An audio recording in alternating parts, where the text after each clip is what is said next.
Alors, c'est un sujet hyper important. Je pense que ça va vraiment pas transformer, oui, complètement modifier votre perception des virages. Quand vous avez, imaginons un virage à droite, vous roulez à 60, 70 et l'épingle, le virage se fait à 30, 40 km/h. Comment vous abordez le virage? Comment vous procédez? Vous arrivez, vous décélérez, vous prenez vos freins. Comment tu procèdes? Dis-moi.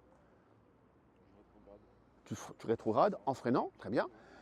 Pareil, parce que là, on est d'accord, hein, on freine en rétrogradant. Si on a un scooter, bon, on ne rétrograde pas, on freine.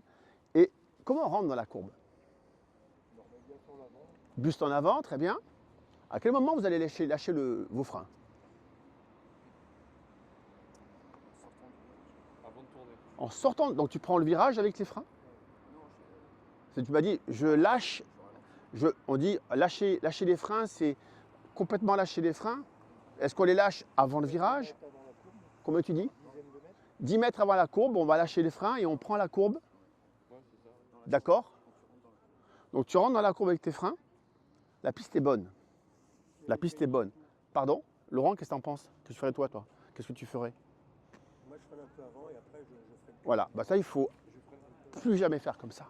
Il faut complètement changer votre aperçu, votre façon de fonctionner. Ça prendra un petit peu de temps, hein, parce que ce n'est pas aujourd'hui que vous allez vous transcender, mais ce sera une vraie piste.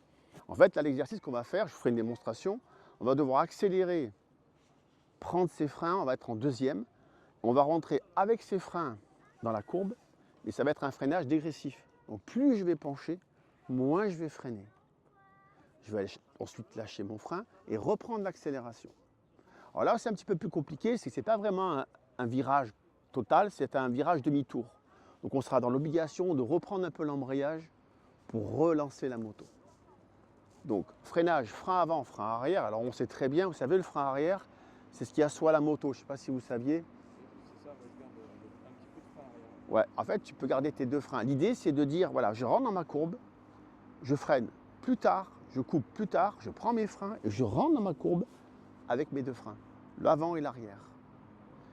La moto, il n'y a pas de risque qu'elle parte en dérapage. Ça, ce serait dangereux si effectivement, sur l'angle, je prenais mon frein avant et que je le bloque, que je le plante.